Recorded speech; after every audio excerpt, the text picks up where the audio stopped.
இப்பொழுது எப்படியாவது அமெரிக்க ஈரான் ஒப்பந்தத்தை சீர்குலைத்து விட வேண்டும் என்பதில் இஸ்ரேல் மிக தீவிரமாக ஈடுபட்டு வருகிறது. அதிலும் குறிப்பாக இஸ்ரேலுக்கும் அமெரிக்காவுக்கும் இடையிலான ஒரு மோதல் போக்கு ஆரம்பித்திருப்பதை நம்ம பார்க்க முடியும். இஸ்ரேலிய ஊடகங்கள் முழுவதுமாக அமெரிக்காவினுடைய அதிபர் டொனால்ட் ட்ரம்பையும் துணை அதிபராக இருக்கிற ஜேடி வான்ஸையும் சாதாரண பாஷையில் சொல்றதா இருந்தா கழுவி ஊத்திக்கிட்டு இருக்கிறாங்க அப்படின்னு புரிஞ்சுக்கிறேன்னு ஈரான் மிக தெளிவாக இஸ்ரேலையும் அமெரிக்காவையும் பிளவுபடுத்துகிறது. இஸ்ரேலும் அமெரிக்காவும் இணைபிரியாத கூட்டாளிகள், வரலாற்று நடிகளும். ஆனால் இந்த லெபனான் வார நிறுத்த முடியாது என்று இஸ்ரேல் சொல்லுவது எதிர்வருகிற தேர்தலை கணக்கில் கொண்டு, லெபனான் வார நிறுத்தணும்னு அமெரிக்கா சொல்லுவது அமெரிக்காவில் வர இருக்கிற தேர்தல்களை கருத்தில் கொண்டு. ரெண்டு பேருக்குமே தேர்தல் முக்கியமாக இருக்கிறது. புரிந்துணர்வு ஒப்பந்தத்தில் உள்ள அனைத்து விதிகளும் ஈரானுக்கு சாதகமாகத்தான் இருக்கிறது என்பதை வெளிப்படையாகவும் சொல்லியிருக்கிறார் மசூத் பெசக்ஷியன். இந்த பேச்சுவார்த்தைகளின் சாதனைகளே இதை வெளிப்படையாக தெரியப்படுத்துகிறது என்று சொல்லியும் அவர் சொல்லியிருப்பதை நம்ம பார்க்க முடியும். லெபனான்ல யுத்த நிறுத்தத்தை கொண்டு வர்றதுல அதுக்குரிய முயற்சிகள்ல ரொம்ப முன்னேறிக்கிட்டு வர்றோம் என்று சொல்லக்கூடிய ஜேடி வான்ஸ் அவங்க மேலதிகமாக என்ன சொல்றாருன்னு கேட்டா, முழுமையான ஒரு யுத்த நிறுத்தத்தை மத்திய கிழக்குல கொண்டு வர்றதுக்கு நாங்கள் முயற்சி பண்ணி கொண்டிருக்கிறோம். இந்த யுத்த நிறுத்த பேச்சுவார்த்தைகள் கொஞ்சம் கடினமாகத்தான் இருக்கும், குழப்பமாகத்தான் இருக்கும். ஆனா வேற வழியில் நம்ம பண்ணித்தான் ஆகணும் என்று சொல்லக்கூடியவரே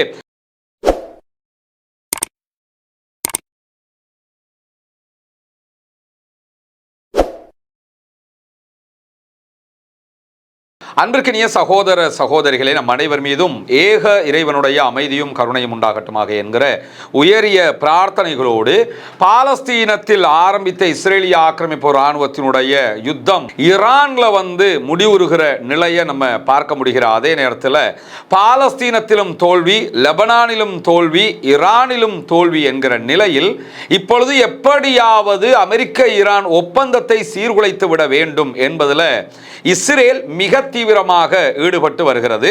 அதிலும் குறிப்பாக இஸ்ரேலுக்கும் அமெரிக்காவுக்கும் இடையிலான ஒரு மோதல் போக்கு ஆரம்பித்திருப்பதை நம்ம பார்க்க முடியும். இஸ்ரேலிய ஊடகங்கள் முழுவதுமாக அமெரிக்காவினுடைய அதிபர் டொனால்ட் ட்ரம்பையும் துணை அதிபராக இருக்கிற ஜேடி வான்ஸையும் சாதாரண பாஷையில் சொல்றதா இருந்தா கழுவி ஊத்திக்கிட்டு இருக்கிறாங்க அப்படின்னு புரிஞ்சுக்கிறேன்னு அந்த அளவுக்கு கடுமையாக திட்டி தீர்த்து கொண்டிருக்கிறார்கள்.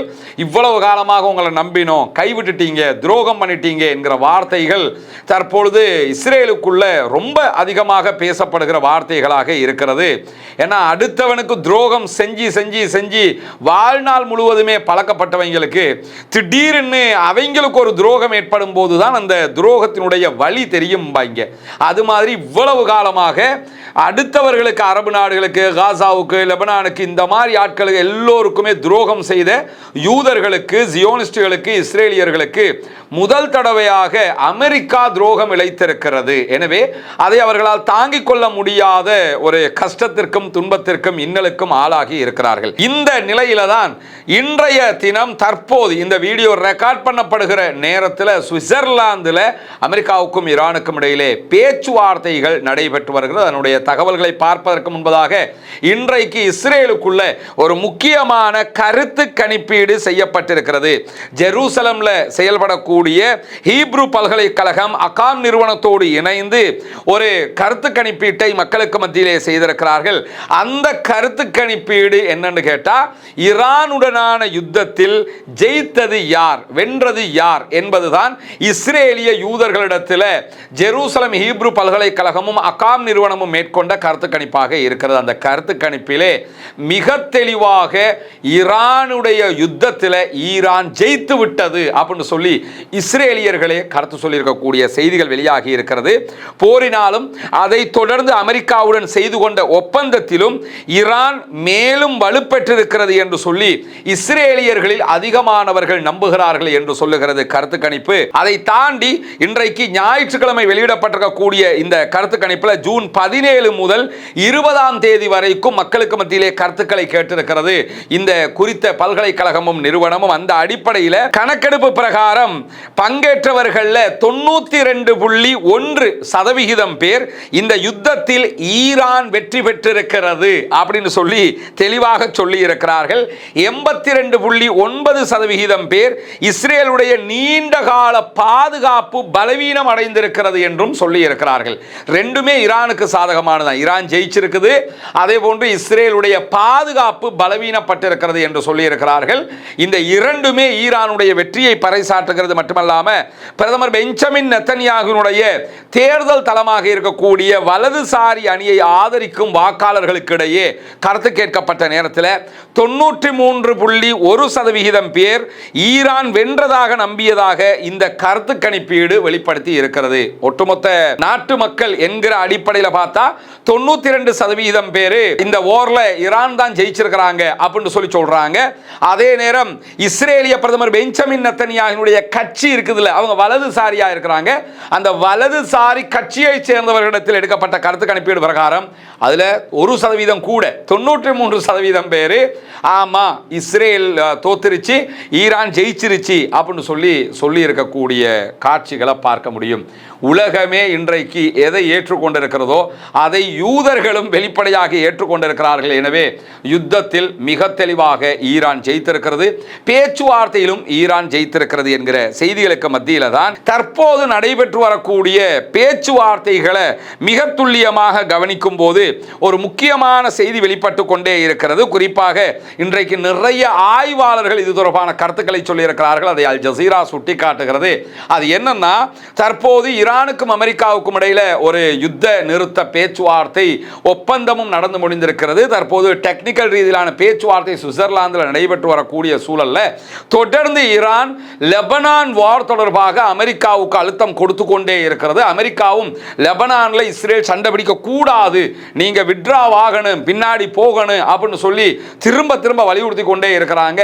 இது தொடர்பாக கருத்துக்களை சொல்லக்கூடிய ஜியோ பாலிடிக்ஸ் அறிஞர்கள் ஆய்வாளர்கள் என்ன சொல்றாங்கன்னு கேட்டா, ஈரான் மிக தெளிவாக இஸ்ரேலையும் அமெரிக்காவையும் பிளவுபடுத்துகிறது.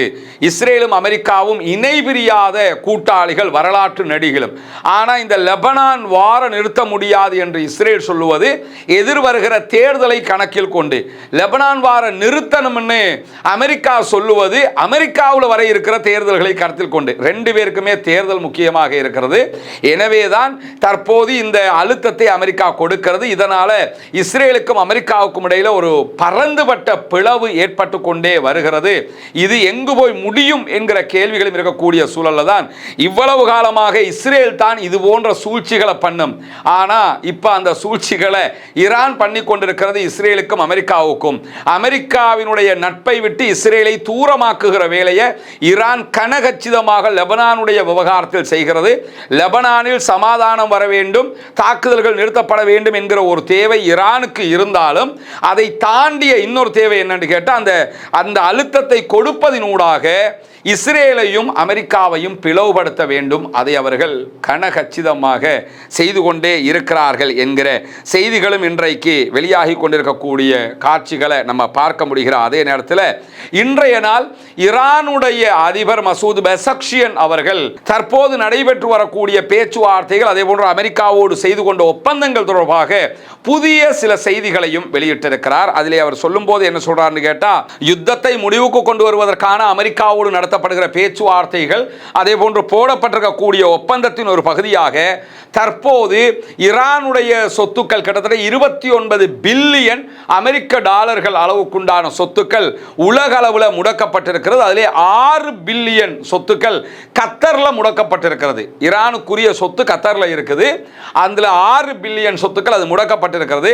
அதை உடனடியாக கத்தர் வழியாக விடுவிப்பதாக அமெரிக்கா ஒப்புக்கொண்டிருக்கிறது. ஏற்கனவே யுஏஇல இருக்கக்கூடிய துபாயில் இருக்கக்கூடிய 10 பில்லியனை நாங்கள் விடுவிக்கிறோம் என்று சொல்லி யுஏஇ அறிவிச்சிட்டாங்க. இப்பொழுது கத்தர்ல இருக்கக்கூடிய 6 பில்லியனையும் விடுவிப்பதாக அமெரிக்க அதிபர் டொனால்ட் ட்ரம்ப் சொல்லி இருக்கிறாரு என்கிற செய்திகளை மசூத் பெசக்ஷியன் அவர்கள் மிக தெளிவாக இன்றைக்கு வெளிப்படுத்தி இருப்பது மட்டுமல்லாமல் புரிந்துணர்வு ஒப்பந்தத்தில் உள்ள அனைத்து விதிகளும் ஈரானுக்கு சாதகமாகத்தான் இருக்கிறது என்பதை வெளிப்படையாகவும் சொல்லியிருக்கிறார் மசூத் பெசக்ஷியன்.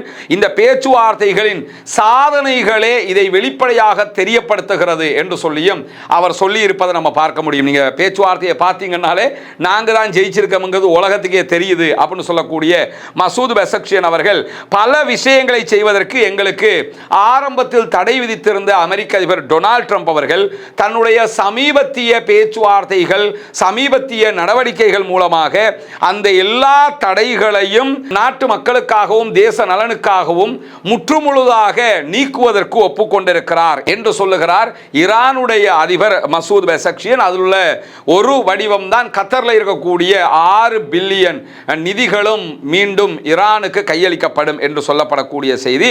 அதை தாண்டி சுவிட்சர்லாந்தில் நடைபெற்று வரக்கூடிய பேச்சுவார்த்தைகளால் முதலில் அதிருப்தி அடையக்கூடியவர் இஸ்ரேலிய பிரதமர் பெஞ்சமின் நெதன்யாகு தான் என்று சொல்லியும் ஈரானுடைய அதிபர் மசூத் பெசக்ஷியன் போகிற போக்கில் ஒரு கிண்டல் மொழியில வார்த்தைகளை வீசக்கூடியதை நம்ம பார்க்க முடியும். என்னன்னா உண்மையும் அதுதான். ஏன்னா அமெரிக்காவும் ஈரானும் ஒப்பந்தம் செய்கிறதுனால ரொம்ப டென்ஷன் ஆகி தூக்கம் இழந்து வாழ்க்கையை வெறுத்து போய் தற்கொலை பண்ணுகிற லெவலுக்கு போனால் கூட சந்தேகப்படுறதுக்கு இல்லைங்கிற சொல்கிற அளவுக்கு இருக்கக்கூடிய ஒரு ஆள் யாருன்னு கேட்டால் இஸ்ரேலிய பிரதமர் பெஞ்சமின் நெதன்யாகு தான். ஏன்னா நினைச்சது ஒன்று நடக்கிறது ஒன்று. ஈரானை அடிச்சு நொறுக்கி வெண்டுட்டோம்னு சொல்லி காட்டி நாம தான் மத்திய கிழக்கிற வல்லரசுன்னு சொல்லி சாகிற வரைக்கும் நான் இஸ்ரேலில் பிரதமராக இருக்க முடியும், புகழ் அப்படி ஓங்கும்னு நினைச்சா எல்லாமே கீழே போட்டு மிதிச்சு நாசமாய் கடைசியில் அமெரிக்க அதிபரோடையே சண்டை பிடிக்கக்கூடிய நிலைமைக்கு கொண்டு வந்து தள்ளி விட்டாங்கிறது திட்ட தெளிவாக தெரியும் போது இப்ப இந்த ஒப்பந்தத்தை நாங்க செய்யறதுனால ரொம்ப கடுப்பாகி இருக்கிறவரு இஸ்ரேலுடைய பிரதமர் பெஞ்சமின் நெதன்யாகு தான் அப்படின்னு சொல்றவரு எங்கள்கிட்ட அமெரிக்கா கேட்டது என்னன்னு கேட்டா அமெரிக்காவினுடைய நிலைப்பாடு நாங்க அணுகுண்டு செய்யக்கூடாதுங்கிறது. இதைத்தான் நாங்கள் பல ஆண்டுகளாக சொல்லி வர்றோம். நாங்கள் அணுகுண்டு செய்யலடான்னு சொல்லி வர்றோம். எங்களுடைய மரணித்த தலைவர் ஆயத்துல்லா அலி ஹாமனி என்று சொல்லி ஹாமனியை சொல்லி காட்டி என்ன சொல்கிறாருன்னா அவருடைய மார்க்க தீர்ப்பு ஃபத்வாவே என்னன்னு கேட்டால் அணுகுண்டு நம்ம செய்யக்கூடாதுங்கிறது தான். நாங்கள் அதை மார்க்க தீர்ப்பாகவே வச்சுக்கிட்டு இருக்கிறோம். அப்படி இருக்கும்போது இவ்வளோ பெரிய சண்டையை நடத்திட்டு நாங்கள் அணுகுண்டு வச்சிருக்கிறோம்னு சொல்லி சண்டையை பிடிச்சாங்க. சண்டையை பிடிச்சிட்டு திருப்பி வந்துட்டு நாங்கள் இதெல்லாம் விட்டு தர்றோம், நீங்கள் அணுகுண்டு செய்யக்கூடாது, அதை எழுதி தாங்கன்னு சொல்லி அமெரிக்க அதிபர் கேட்டாரு.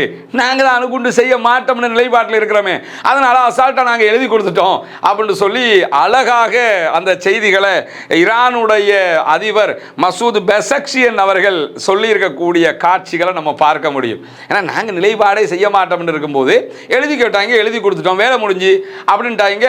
அத்தோட அமெரிக்க அதிபர் டொனால்ட் ட்ரம்ப் அவர் பெட்டியை தூக்கிட்டு கிளம்பிட்டாரு அப்படிங்கிற செய்திகள் அவர் சொல்லி இருக்கிறது மட்டுமல்லாம தற்போது சுவிட்சர்லாந்தில் பேச்சுவார்த்தைகள் நடைபெறுகிற இந்த வீடியோவை நம்ம ரெக்கார்ட் பண்ணுகிற தருணத்தில் 80 நிமிட பேச்சுவார்த்தைகளுக்கு பிறகு ஒரு இடைவெளி விடப்பட்டிருக்கிறது உள்கலந்துரையாடல்களுக்காக. ரெண்டு தரப்பும் இருந்து பேச்சுவார்த்தை நடத்துறாங்க. வந்திருக்கக்கூடிய தகவல்கள் பிரகாரம் பாகிஸ்தானுடைய பிரதமர் ஷபாஸ் ஷரீப் இருக்கிறார். அவருக்கு வலது பக்கத்தில் அமெரிக்காவினுடைய பிரதிநிதிகள் இருக்கிறார்கள். குறிப்பாக அமெரிக்காவினுடைய துணை அதிபர் ஜேடி வான்ஸ் இருக்கிறார். அதற்கு பிறகு மற்றவர்கள் இருக்கிறார்கள். அதே போன்று இடது பக்கமாக கத்தருடைய பிரதமரும் அதே போன்று வெளிவிவகார அமைச்சரும் இருக்கிறார். அதே போன்று அடுத்தடுத்த கட்டங்களில் பாகிஸ்தானுடைய மற்ற அதிகாரிகள் இருக்கிறார்கள் என்கிற செய்திகள் வெளியாகி இருக்கிறது. நேருக்கு நேராக அடுத்த பக்கம் பாகிஸ்தானுடைய அதிகாரிகள் பேச்சுவார்த்தை குழு இருக்கிறது என்கிற செய்திகள் வெளியாகி இருக்கிறது. ரெண்டு தரப்பும் பேசிவிட்டு உள்ளுக்குள்ள முடிவெடுக்கணும்ல, இந்த விஷயம் உங்க நிலைப்பாடு என்ன, எங்க நிலைப்பாடு என்ன, கொஞ்சம் நீங்க பேசிட்டு வந்துடுறோம் அப்படின்னு உள்கலந்துரையாடல் பண்ணுவதற்காக தற்போது இடைவெளி கொடுக்கப்பட்டிருக்கிறது என்கிற செய்திகளுக்கு மத்தியில் தான் பேச்சுவார்த்தைகளை தொடங்குறதுக்கு முன்னாடி அமெரிக்கா அதிகாரிகளோடு புகைப்படம் எடுப்பதை ஈரானிய தூதுக்குழு தவிர்த்து கொண்டு விட்டது என்கிற செய்திகள் வெளியாகி இருக்கிறது. சுவிட்சர்லாந்தில் பேச்சுவார்த்தைகளை ஆரம்பிக்கிறதுக்கு முன்பதாகவே அமெரிக்காவினுடைய தூதுக்குழுவோடு கை கொடுக்கிறது, கை குலுக்கிட்டு அப்படியே போய் உட்கார்ந்து மீடியாக்களை சந்திச்சு பேசுறது, மீடியாக்களுக்கு பேசிட்டு அதுக்கு பிறகு போட்டோ குரூப் போட்டோ எடுத்துக்கிறது என்கிற ஒரு சிஸ்டத்தை அமெரிக்கா ரெடி பண்ணி வச்சிருந்தாங்க சுவிட்சர்லாந்தில். இந்த 3 விஷயத்துக்குமே ஈரான் முடியாதுன்ட்டாங்க. நம்ம பேச்சுவார்த்தை நடத்தி அதில் உண்மையிலே ரெண்டு தரப்பும் சக்சஸ் ஆனோம்னு சொன்னால் அப்போ கை குலுக்கிக்கிறோம், குரூப் போட்டோ பிடிச்சிக்கிறோம், மீடியாவை சந்திச்சுக்கிறோம். அதுக்கு முன்னாடி முடியாது அப்படின்னு சொல்லிட்டாங்க. அதனால தான் ஜேடி வான்ஸ் என்ன பண்ணார்னா அவர் தனியாக வந்து நின்று மீடியாவுக்கு பேசினார். அதுக்கு பிறகு அவர் தனியாக ஃபோட்டோ ஷூட் எடுத்துக்கிட்டார். எல்லாம் தனித்தனியாக பண்ணிக்கிட்டாங்க. இதுதான் இன்றைக்கு அவர்கள் வரும்போதே ஈரானியர்கள் நடந்து கொண்ட ஒரு முக்கியமான முறை. அது சரியான முறையும் கூட. ஏன்னா பேச்சுவார்த்தையில் சக்ஸஸ் ஆகிட்டோம்னா தானே நம்மளுடைய கைகுலுக்கி சூப்பர் நாங்கள் நண்பர்களாக இருப்போம்னு சொல்லணும். பேச்சுவார்த்தையே முடியாமல் ஃபோட்டோ ஷூட் பண்ணி என்னத்தை பண்ண, கடைசியில் செய்ய வேண்டியதை ஃபஸ்ட்டுக்கு ஏண்டா வச்சங்கிற விதமாக அவங்க முடியாதுன்ட்டாங்க. இன்றைக்கு பேச்சுவார்த்தைக்கு அவர்கள் வருகிற காட்சியை தான் நீங்கள் பார்க்குறீங்க. முகமது பாகர் ஹலீபாப் அவர்கள் வருகிறார்கள். அதே போன்று ஈரானுடைய ஃபாரின் மினிஸ்டர் அப்பாஸ் அராக்சி அவர்களும் பேச்சுவார்த்தையிலே பங்கெடுத்திருக்கக்கூடிய நிலையில் சுவிட்சர்லாந்தில் நடைபெறுகிற இந்த பேச்சுவார்த்தைகளுக்கு மேலதிகமாக யார் யாரெல்லாம் ஈரான் தரப்பால் வந்திருக்கிறாங்க பார்த்தீங்கன்னு சொல்லி சொன்னா, தூதுக்குழுவில் ஈரானுடைய தலைமை பேச்சாளராக முகமது பாகர் ஹலீபாப், இவர் தான் ஈரானுடைய பாராளுமன்ற சபாநாயகர், ஸ்பீக்கராக இருக்கிறார். அவர் தான் தலைமை தாங்குகிறார். நீண்ட காலமாக ஈரானுடைய புரட்சிகர பாதுகாப்பு படை பிரிவு IRGC-னுடைய விமானப்படை தளபதியாக செயல்பட்டவர் இவர். அங்கே இருக்கக்கூடிய எல்லோருமே இராணுவத்தோட சம்பந்தப்பட்டவங்களாகத்தான் இருப்பாங்க. எந்த அரபு நாட்டிலையும் இப்படி இருக்க மாட்டாங்க. அவங்க தான் இராணுவத்தில் இருந்து அரசியலுக்குள்ள வந்தவங்களாக இருப்பாங்க. அதனால தான் அவங்களுக்கு இஸ்ரேல் மாதிரி ஒரு நாட்டை ஈஸியாக எதிர்கொள்ள முடிகிறது. ஏன்னா அவங்களுக்கு எல்லாமே தெரியும். அரசியல்வாதிகள் மட்டுமல்ல, அவங்களுக்கு ஆல்ரெடி இராணுவத்தை பற்றிய தெளிவுகள் இருக்கிறது. அதே மாதிரி பிறகு அவர் என்ன செய்கிறார்னா, ஈரானுடைய போலீஸ் காவல்துறை தலைவராக நியமிக்கப்பட்டிருந்தார். 2005 முதல் 2017 வரைக்கும் தலைநகர் தெஹரானுடைய மேயராக செயல்பட்டிருந்தார் முகமது பாகர் ஹலீபாப். அதற்கு பிறகு 2020 முதலாக நாடாளுமன்ற சபாநாயகராக பதவியேற்று அதை சிறப்பாக நடைமுறைப்படுத்தி வருகிறார். இரண்டாவதாக தற்போது வெளியுறவுத்துறை அமைச்சர் அப்பாஸ் அராக்சி அவர்கள் இருக்கிறார்கள். அவரும் இந்த பேச்சுவார்த்தையிலே பங்கெடுத்திருக்கிறார். அப்பாஸ் அராக்சியை பொறுத்தவரையில் நாட்டினுடைய இரண்டாவது மிக உயர்ந்த பதவியில் இருக்கக்கூடியவர், மிகச்சிறந்த அரசியல்வாதியாகவும் பேச்சுவார்த்தையாளராகவும் கணிக்கப்படுகிற ஒருவராக இருக்கிறார் அப்பாஸ் அராக்சி. அது மட்டுமல்லாமல் உச்ச தலைவராக இருக்கிற ஆயத்துல்லா முஜ்தபா அலி ஹாமனியினுடைய ரொம்ப நெருக்கத்துக்குரியவராகவும் இவர் அறியப்படுகிறார். அதே போன்று அலி பக்ரியும் பேச்சுவார்த்தைகளை பங்கெடுத்திருக்கிறார். கடந்த 10 ஆண்டுகளாக ஈரானுடைய அணுசக்தி விவகாரம் தொடர்பான பேச்சுவார்த்தைகளில் ஈடுபட்ட மிக முக்கியமான ஒரு நபர். 2021 மறைந்த ஜனாதிபதி இப்ராஹிம் ரைசியினுடைய ஆட்சி காலத்தில், ரைசி 2 வருஷத்துக்கு முன்னாடி தான் மரணிக்கிறார். 2001 இருந்து அவர் ஆட்சியில் இருக்கிறார். ரைசியினுடைய ஆட்சியில் அந்த நேரத்தில் பல மீட்டிங்குகளில் பேச்சாளராக கலந்து கொண்டவர் தான் அலி பக்ரி அவர்கள். இவரே ஒரு முக்கியமான பேச்சாளர். காரணம் என்னன்னு கேட்டால், ஏற்கனவே இப்ராஹிம் ரைசியினுடைய பயணத்தில் மரணிச்சதில் அப்துல்லாஹியன் மரணிச்சிட்டாரு. அவர் மிகச்சிறந்த ஒரு சமாதான பேச்சாளர், பல மீட்டிங்குகளை லாபகமாக அட்டன் பண்ணக்கூடியவர். அவர் தான் இதுக்கு முன்னாடியும் பல அணுசக்தி பேச்சுவார்த்தைகளில் தலைமை தாங்கி இருந்தார். அவரோட எப்பொழுதுமே இருந்தவர் தான் அப்பாஸ் அராக்சி, தற்போதைய ஃபாரின் மினிஸ்டர். எனவே இந்த பேச்சுவார்த்தையில் மிக தெளிவான பேச்சுவார்த்தை அனுபவம் உள்ள ஃபாரின் மினிஸ்டராக அப்பாஸ் அராக்சி இருக்கிறார். அதே போன்று அலி பக்ரி அவர்களும் கலந்து கொண்டிருக்கிறார். அதற்கு மேலதிகமாக முகமது பாகர் ஹலீபாப் இருக்கிறார். அதை தாண்டி ஈரானுடைய மத்திய வங்கியின் ஆளுநராக செயல்படக்கூடிய அப்துல் நாசர் ஹம்மாதியும் இதிலே கலந்து கொண்டிருக்கிறார். அதே போன்று ஈரானுடைய எண்ணெய் வளத்துறை துணை அமைச்சராக செயல்படுகிற ஹமீத் பூட்ரூமும் கலந்து கொண்டிருக்கிறார் என்கிற செய்திகள் வெளியாகி இருக்கிறது. அந்த வரிசையில் நீங்க பார்த்தீங்கன்னா ராஜதந்திரம், தேசிய பாதுகாப்பு, பொருளாதார தடை நீக்கம், அதே போன்று வங்கித்துறை, எரிசக்தி, எல்லா துறை சார்ந்த நிபுணத்துவம் கொண்டவர்களும் இந்த பேச்சுவார்த்தைகளிலே பங்கெடுத்திருக்கிறார்கள் என்கிற செய்திகள் வெளியாகி இருக்கக்கூடிய சூழல்ல தான் கைகுலுக்கிறதுக்கு முடியாது, போட்டோ பிடிக்கவும் முடியாது, மீடியாவில் இப்போ உட்கார முடியாது, எல்லாம் முடிச்சுட்டு உட்காருவோம் சொல்லி ஈரான் சொன்னதோட அமெரிக்காவினுடைய துணை அதிபர் மீடியாக்கள் பேசினார். பேசும்போது அவர் சொன்ன ஒரு முக்கியமான செய்தி என்னன்னு கேட்டால், முழுமையான பிராந்திய போர் நிறுத்தத்துக்கு ட்ரம்ப் உறுதியோடு இருக்கிறார். இனி யுத்த நிறுத்தம் தான், அதுக்கு ட்ரம்ப் ரெடியா இருக்கிறாரு அப்படின்னு சொல்லி இருக்கிறாங்க. லெபனான்ல யுத்த நிறுத்தத்தை கொண்டு வர்றதுல அதுக்குரிய முயற்சிகள்ல ரொம்ப முன்னேறிக்கிட்டு வர்றோம் என்று சொல்லக்கூடிய ஜேடி வான்ஸ் அவங்க மேலதிகமாக என்ன சொல்றாருன்னு கேட்டா, முழுமையான ஒரு யுத்த நிறுத்தத்தை மத்திய கிழக்குல கொண்டு வர்றதுக்கு நாங்கள் முயற்சி பண்ணி கொண்டிருக்கிறோம். இந்த யுத்த நிறுத்த பேச்சுவார்த்தைகள் கொஞ்சம் கடினமாகத்தான் இருக்கும், குழப்பமாகத்தான் இருக்கும். ஆனால் வேற வழியில் நம்ம பண்ணித்தான் ஆகணும் என்று சொல்லக்கூடியவர், தொழில்நுட்ப பேச்சுவார்த்தைகளில் எல்லா கருத்து வேறுபாடுகளையும் ஒரே அடியில் நீக்கிற முடியாது. இன்னைக்கு நம்ம பேசிக்கிட்டு இருக்கிறோம், ஒரே அடியில் எல்லாமே முடிஞ்சிடாதுங்கிறதையும் புரிஞ்சுக்கிறோங்க. ஆனால் வரலாற்றில் முதல் தடவையாக ஈரானும் அமெரிக்காவும் பேச்சுவார்த்தை நடத்துகிறது என்பதே வெற்றிக்குரியதான் இருக்கார். அது உண்மையும் கூட. ரெண்டு தரப்பும் பேச்சுவார்த்தைக்கு உட்கார்ந்ததே ஒரு முக்கியமான ஒரு பணியாக இருக்கக்கூடிய சூழலில் தான் ஹார்முஸ் ஜலசந்தி மூடப்பட்டிருக்கிறது. நேற்றே மீண்டும் மூடிட்டாங்க. அதனால சந்தைகள் வீழ்ச்சி அடைந்திருக்கிறது. குறிப்பாக சவுதி அரேபியா, மத்திய கிழக்கை எடுத்துக்கிட்டால் சவுதி அரேபியாவுடைய முக்கிய குறியீடு 0.4% சரிந்திருக்கிறது. அதே போன்று சவுதி அரேபியாவுடைய மைனிங் கம்பெனி 2% சரிந்திருக்கிறது. அதேபோன்று சொத்துக்களின் அடிப்படையில் நாட்டினுடைய மிகப்பெரிய கடன் வழங்குனராக செயல்படக்கூடிய சவுதி நேஷனல் வங்கி 0.6 என்கிற சதவிகிதத்துக்கு சரிவை சந்தித்திருக்கிறது என்கிற செய்திகள் வெளியாகி இருக்கிறது. கத்தரில் இருக்கக்கூடிய வளைகுடாவினுடைய மிகப்பெரிய கடன் வழங்குனராக இருக்கக்கூடிய கத்தர் நேஷனல் பேங்க் 0.8% டோட்டலாக கீழே விழுந்திருக்கிறது. குறியீடு 0.3% குறைவடைந்திருக்கிறது. அதே போன்று வளைகுடாவுக்கு வெளியில ஈஜிப்டினுடைய ப்ளூ சிப் குறியீடு 0.1 என்கிற அளவுக்கு சதவிகிதம் அளவுக்கு குறைந்திருக்கிறது. இதுவெல்லாமே நேற்று சந்தை பெரிய உச்சத்தை தொட்டிருந்தது. உடனே ஹார்முசம் மூன்றம் சொன்னதோட இந்த நிலை உருவாகி இருக்கிறது என்கிற செய்திகளுக்கு மத்தியில் தான் லெபனான்ல மீண்டும் தேவைப்பட்டால் சண்டையிடுவதற்கு எங்களுடைய படைகள் தயாராக இருக்கிறது அப்படின்னு சொல்லி இஸ்ரேலிய ராணுவ தளபதி இயால் ஜமீர் வெளியிட்டிருக்கக்கூடிய செய்திகள் இன்றைக்கு வெளியாகி இருக்கிறது.